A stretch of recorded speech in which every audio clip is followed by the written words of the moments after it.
तो बहुत बहुत स्वागत है आपका फिर से एक नई वीडियो में। तो दोस्तों, जिन भी छात्र छात्राओं का अभी 2024-25 में बीए फर्स्ट सेमेस्टर या थर्ड सेमेस्टर, जिन लोगों का भी एग्ज़ाम आने वाला है, सोशियोलॉजी का बहुत ही इम्पोर्टेंट क्वेश्चन पेपर लेकर आया हूँ। इसमें आप लोगों को देखना पड़ेगा कि जो जो इम्पोर्टेंट क्वेश्चन है वो इम्पोर्टेंट क्वेश्चन यहाँ पर देखने को मिल जाएंगे।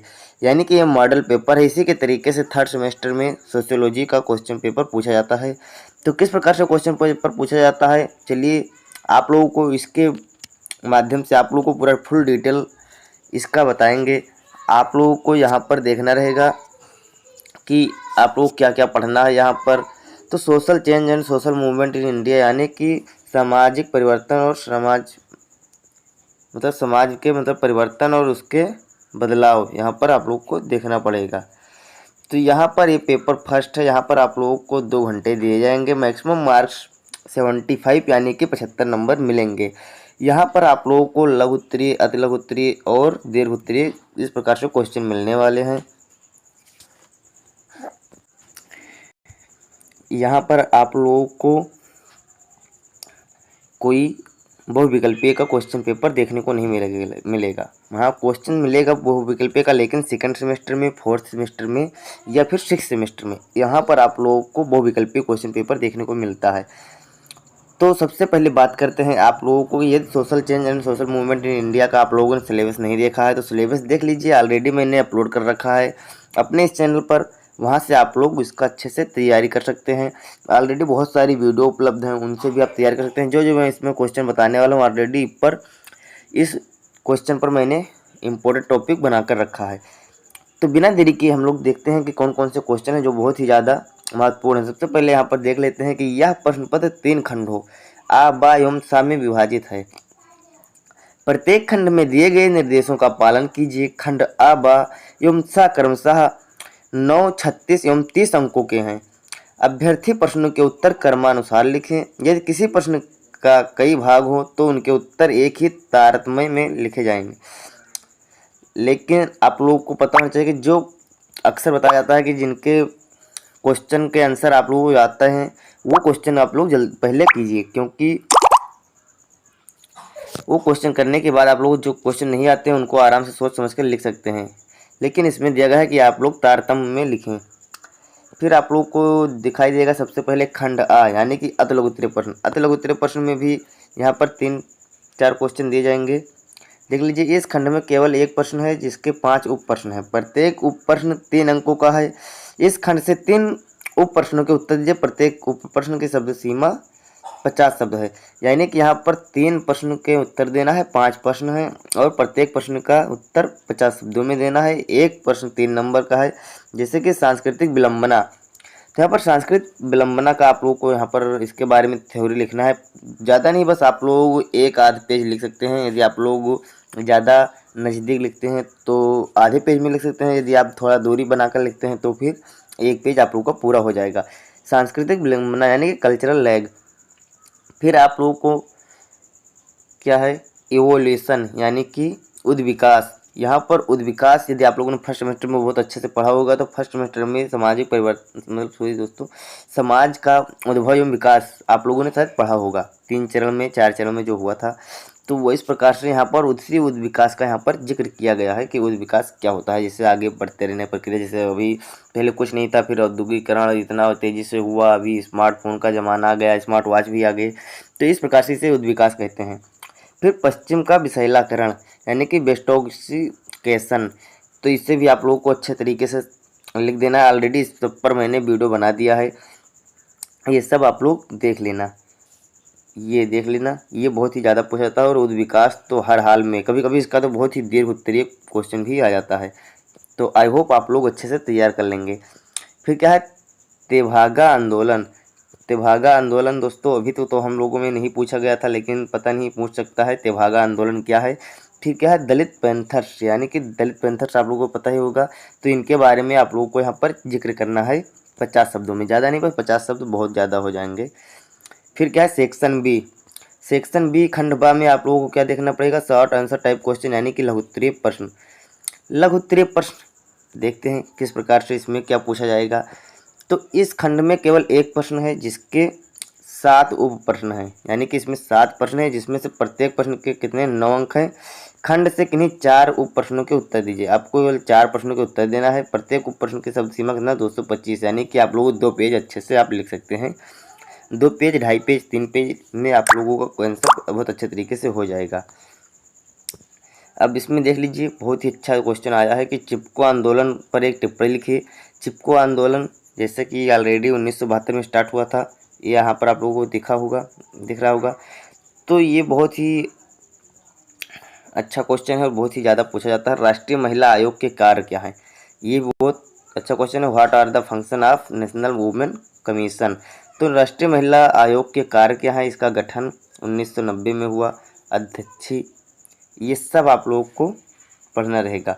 फिर क्या है? Indian society is neither modern nor traditional comment. Bharatiya Samaj ना तो आधुनिक है और ना पारंपरिक। टिप्पणी कीजिए। तो चलिए आप लोगों को टिप्पणी करवा देंगे बहुत ही जल्द। आप लोगों को इन सभी क्वेश्चन पर वीडियो आने वाला है। आप लोगों ने ऑलरेडी इस पर वीडियो बनाया और नहीं देखा है तो नए सिरे के साथ, नए आंसर के साथ आप लोगों को प्रोवाइड किया जाएगा। आप लोग बस ज़्यादा से ज़्यादा चैनल को सपोर्ट करें, सब्सक्राइब करें। नए हैं तो वीडियो को अभी तक लाइक नहीं किया तो वीडियो को लाइक कर दें और साथ में हमारे व्हाट्सएप ग्रुप को ज्वाइन जरूर करें, क्योंकि व्हाट्सएप ग्रुप में ज्वाइन रहेंगे तो आप लोगों को सभी PDF वहाँ पर फ्री में मिलते रहेंगे। या फिर आप टेलीग्राम चैनल को ज्वाइन कर लीजिए, वहाँ पर भी आप लोगों को मिलता रहेगा। तो चलिए देखते हैं फिर। What are the main trends of peasant movement in India? Bharat में कृषक आंदोलन के मुख्य प्रवृत्तियाँ क्या हैं? तो भारत में जो कृषक आंदोलन है उनकी मुख्य प्रवृत्ति क्या है? आप लोगों को पता ही होगा कि फर्टिलाइजर यानी कि उर्वरकों का रेट कभी बढ़ा देना, कीटनाशकों का उपयोग होना, या फिर उनके हिसाब से उनका अनाजों का कीमत न लगाना। तो ये सब होते हैं कृषक आंदोलन के कारण। फिर क्या है? Compare little and great tradition. लघु परंपरा तथा बृहद परंपरा में तुलना कीजिए। तो लघु परंपरा क्या है और बृहद परंपरा क्या है, इसके बारे में आप लोग को यहाँ पर तुलना करना है। दोनों के एक दूसरे से संबंध दिखाना है या अंतर करना है, दोनों कर देना है आप लोग को। Why is globalisation called as new colonialism? यानी कि वैश्वीकरण को नव उपनिवेशवाद क्यों कहा जाता है? तो क्यों कहा जाता है भैया, इसका आप लोगों को बहुत ही जल्दी इसका आप लोगों को उत्तर मिल जाएगा और इसको आप लोग मोस्ट इम्पोर्टेंट क्वेश्चन में नोट कर लीजिएगा, क्योंकि ये बहुत ही ज़्यादा पूछा जाता है। और फिर नीचे देख लीजिए, sanskritization is relate with a change in structure how? संस्कृतिकरण का संबंध मतलब संरचना में परिवर्तन से है, किस प्रकार से है, इसका आप लोग को टिप्पणी करना है। तो दोस्तों ये भी क्वेश्चन बहुत ही इम्पोर्टेंट है, इसको भी आप लोग अच्छे से तैयार कर लेना है आप लोगों को। फिर देखते हैं सेक्शन सी। सेक्शन सी यानी कि खंड सा में आप लोग को पता ही होगा कि यहाँ पर आप लोगों को दीर्घोत्तरीय प्रश्न पढ़ने रहेंगे। 15 नंबर के 2 क्वेश्चन रहेंगे। आप लोगों को 4 रहेंगे, 4 में से 2 करना रहेगा, यहाँ पर आप लोग देख सकते हैं। और 475 शब्दों में इसका आंसर देना रहेगा। यानी कि this section contains only 1 question which consist of 4 सब क्वेश्चंस। यानी कि यहाँ पर केवल एक क्वेश्चन, इस मतलब खंड में केवल एक क्वेश्चन दिया गया है, इसमें से 4 उप प्रश्न हैं।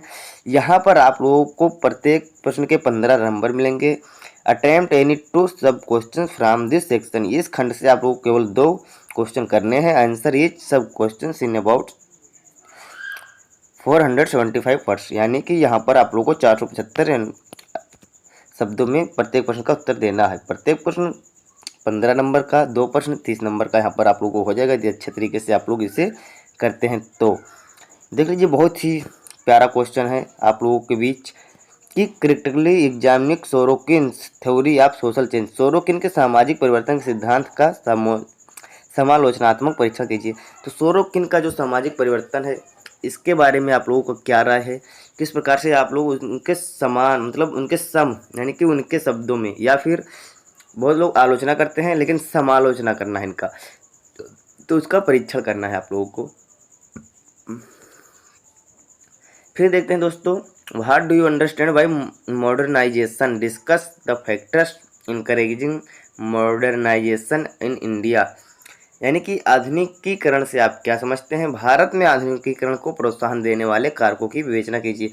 यहाँ पर बहुत सारे कारकों का जिक्र किया गया है। आप लोग आधुनिकीकरण से आप क्या समझते हैं? भारत में आधुनिकीकरण को प्रोत्साहन देने वाले कारकों की विवेचना कीजिए।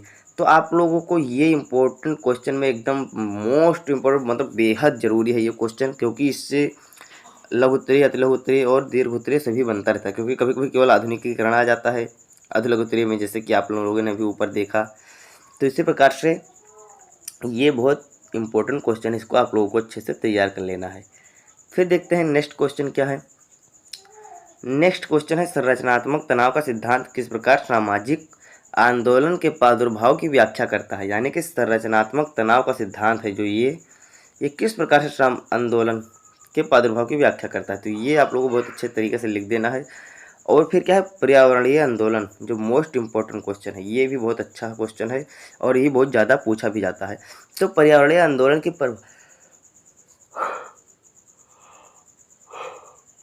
पर्यावरणीय आंदोलन को परिभाषित कीजिए तथा भारत में पर्यावरणीय आंदोलनों के मुख्य कारणों को समझाइए। बहुत ही प्यारा क्वेश्चन है, आप लोगों को यहाँ पर देख लेना है कि पर्यावरणीय आंदोलन को परिभाषित कीजिए। पर्यावरणीय आंदोलन क्या है? पर्यावरण से मतलब जो पर्यावरण के घटकों को नुकसान पहुँचा रहे हैं या उनको क्षति पहुँचा रहे हैं, तो उनके लिए जो आंदोलन किया जाए वो पर्यावरणीय आंदोलन है।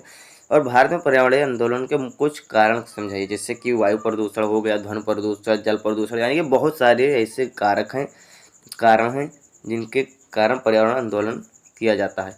तो आई होप सभी क्वेश्चन आप लोगों को अच्छे तरीके से आ गए होंगे और सभी क्वेश्चनों को आप लोग एक बार नोट कर लेना। नोट करने के बाद हमारे चैनल पर चले जाना और वहाँ से आप लोग सर्च कर लेना जो इम्पोर्टेंट जहाँ पर क्वेश्चन दिए गए हैं, इन सभी क्वेश्चन को वहाँ पर सर्च कर लेना और अच्छे तरीके से तैयार कर लेना। आई होप कि इसको आप तैयार कर लेते हैं तो 50 नंबर एकदम पक्के हो जाएंगे। तो चलिए बिना देरी किए हम लोग वीडियो को यहीं पर ख़त्म करते हैं और चैनल को सब्सक्राइब जरूर कर लेना। चलिए मिलते हैं नेक्स्ट वीडियो में, तब तक के लिए जय हिंद, जय भारत।